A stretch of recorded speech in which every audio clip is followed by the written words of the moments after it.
This past October, the Australian housing market continued to rise, but the major cities have formed two groups. One is going up, while the other is going down. The overall market trend is showing signs of weakening, and uncertainty is rising. The surge in immigrants and international students brought about the recent housing crisis. Sydney will change its strategy, focusing on major developments in the urban area, doubling the originally planned number of high-density apartments, and several development zones on the outskirts of the city have had tens of thousands of residential units cancelled. Melbourne is expected to follow suit. What will the housing market be like in Sydney and Melbourne? The new trend will also deepen the gap between the rich and the poor. So in this video, we will go through what happened in the Australian property market in October and explore this new trend in housing. Hey there, my name is Alex. Welcome to my channel where I share information about real estate investment, economic trends, and wealth creation. If you like this video, smash the subscribe button and turn on the notification bell to watch new weekly videos. Without further ado, let's get into it. The Australian housing market rose again by 0.9% in October, making the 8th consecutive month of growth since the rebound from the bottom in March this year. Sydney has risen for the 9th consecutive month with an increase of 0.8% in October, though the pace of growth has slowed by 0.2% from September. Sydney's housing prices are still rising, just at a slightly slower pace. Melbourne rose by 0.5%, but looking at the trend from August to October, the increase has not exceeded 0.5% per month, indicating a trend towards stabilization. Brisbane's housing price growth rate has increased again with a 1.4% increase in October. Perth housing prices have increased by 1.6% and Adelaide rose by 1.3%, although the month-over-month growth rate decreased by 0.4%, which is a noticeable change. Canberra and Darwin have been very stable, both showing no significant changes for several months. From the quarterly chart, we see that the increasing trend of housing prices in Sydney and Melbourne has a possibility of easing, while markets like Brisbane, Perth, and Adelaide are either maintaining or accelerating their growth. Supply and demand reflects the market's most direct forces of buying and selling, thus indicating short-term market price trends. The new listings are higher month over month compared to the same period in 2022, but still below the 5-year average. Although listings are increasing, the trend is slowing. This increase is due to those over-leveraged and with high mortgage rates choosing to list their properties for sale. Meanwhile, existing home listings are still lower month over month compared to the same period in 2022 and the 5 years average. With growth slowing down, according to our data analysis, Brisbane, Perth, Adelaide have the fewest new listings, a significant force supporting prices. In the ACT, the number of listings surged by 21% this spring, leading to more people selling, and thus prices not rising, maintaining a flat market for 7 months. Sydney's listings increased by 9.3% and Melbourne's by 10.7%, which is gradually reducing market momentum. We have also observed that most new listings are high-density apartments, while the number of family-friendly detached houses on the market has not increased significantly. To summarize the Australian housing market for October, firstly, the national average housing prices are expected to surpass the peak during the pandemic by mid-November, wiping out all losses from the last downward trend. Even if you bought at the peak of the pandemic, there's a good chance you'll start making a profit from next month. At the same time, the national average housing price growth rate is slowing, and some cities have entered a period of stabilization.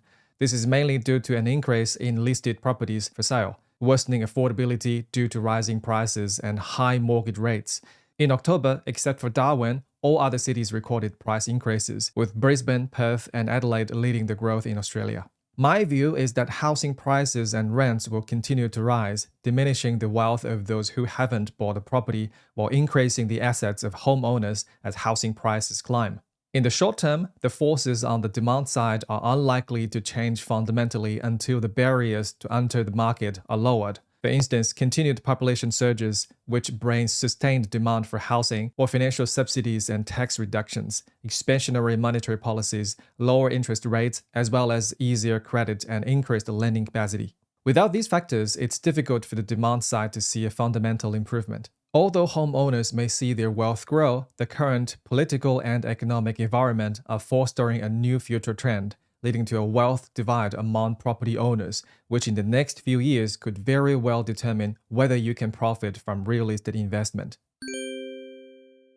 House prices are soaring, people's ability to purchase decreases. The interest rates climb, lessening borrowing power and intensifying repayment pressures. Not only are the potential buyers priced out of the market, but existing property investors are also stretched, lowering their leverage by putting their properties on the market for sale. Those unable to buy are left with no choices but to rent.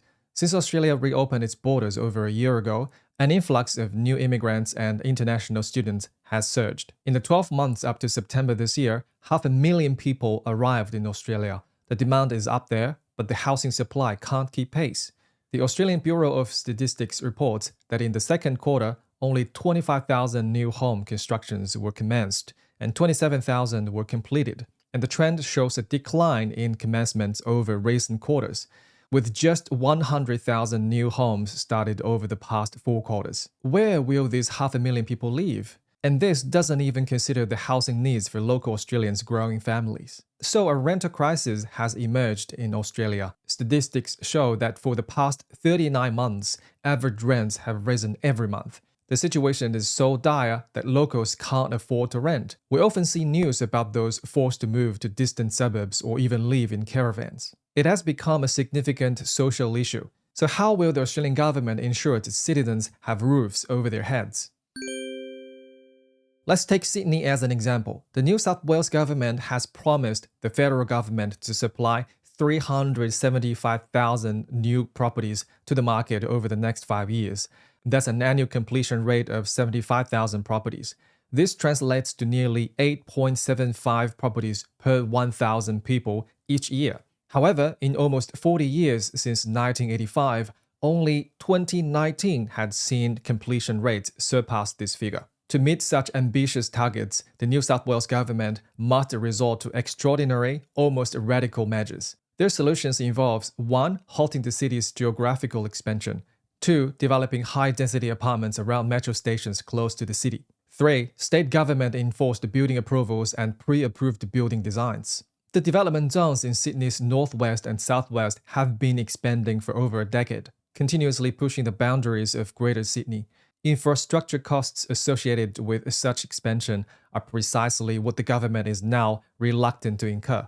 Roads, rail lines, schools, shopping centers, hospitals, industrial parks, entertainment facilities, green spaces, sports fields, each requires significant investment, and the New South Wales budget deficit simply cannot support this anymore. The trend is apparent in the recent cancellation and delay of infrastructure projects in Sydney. Expanding the urban fringe allows for low-density housing, which can't match the pace or volume needed and directly contradicts the goal of ensuring public well-being. Just last week, the New South Wales government decided to scrap the planning for several proposed development areas in the northwest, including Marsden Park North, Riverstone Town Centre, and part of West Schofields, slashing over 10,000 of the 12,700 planned residential properties and leaving just 2,300 to proceed.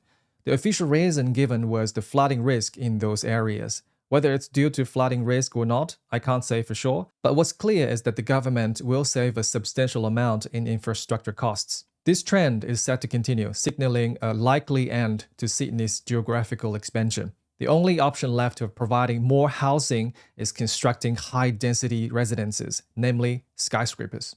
According to the Sydney Morning Herald, the New South Wales government is preparing to designate large lots of land near 7 metro stations as priority zones for development.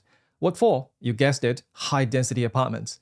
Areas not previously zoned for high density are being rezoned, and those already zoned for high density, their capacity will double. For instance, where the government previously approved 10 stories buildings, they can now go up to 20. A project that was to have 200 units can now have 400. With a 1.2-kilometer radius of the most central high-density circles around each metro station, mid-density 3 to 4-story apartment buildings are planned to make more efficient use of the land. If you're struggling to picture this, just look at the current development in Epping. As of publishing this video, the New South Wales government hasn't officially announced which 7 metro stations will be rezoned.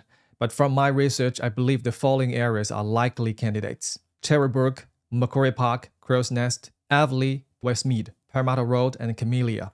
I guess we will need to wait for the government announcement to know which 7 areas. You might wonder if the state government wants to pursue high-density development, but the local council disagrees. What happens then?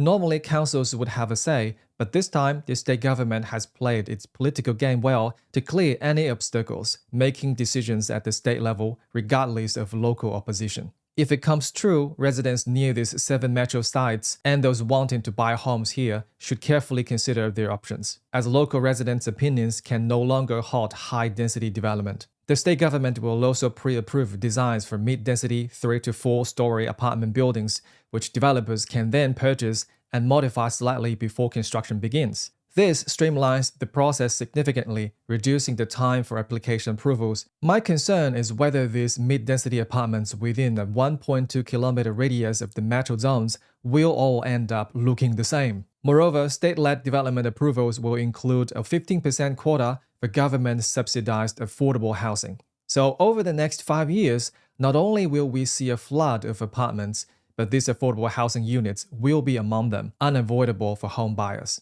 Melbourne's approach is fundamentally in sync with Sydney's, but with Victoria's deficit exceeding New South Wales, the push to develop closer to the city centre and reduce expenses on urban expansion is even more pronounced. So, what is the future like? Firstly, an overflow of high-density apartments is possible, given the influx of immigrants and students, coupled with the local demand and the steep housing prices in Sydney and Melbourne. The seemingly only solution to affordably address the housing crisis is high-density development near city centers and transport hubs like metro stations. It's quite possible that the supply of apartments will surge in the coming years. Whether their prices will rise is uncertain, but the fundamental investment logic of scarcity in Australian real estate, especially in the apartment market, will degrade. You might argue that you're buying apartments not for capital appreciation but for cash flow. Yet how long can the current frenzy of rental yields continue when there is a wave of massive apartment development remains uncertain? The supply of houses is trending downwards as the geographical expansion of the city slows, and the construction in development zones decelerates, although this varies by location and should be analyzed accordingly. In established suburbs, away from the major transit hubs, the houses will become more valuable as the state government won't prioritize rezoning here. Those nice family houses suitable for living and raising kids are highly sought after by emerging middle-class and wealthy families. If the current trends persist, I foresee a future where the poor will live in apartments with limited to no capital gain, and the rich will live in standalone houses with healthy price appreciation. For the poor, the priority is to have a roof with low prices. Apartments will solve this problem, but it will not make them richer. If you've made it this far, please give me a thumbs up, subscribe, and share this video with your friends. Turn on the notification bell to watch new weekly videos. Have a good one. Bye.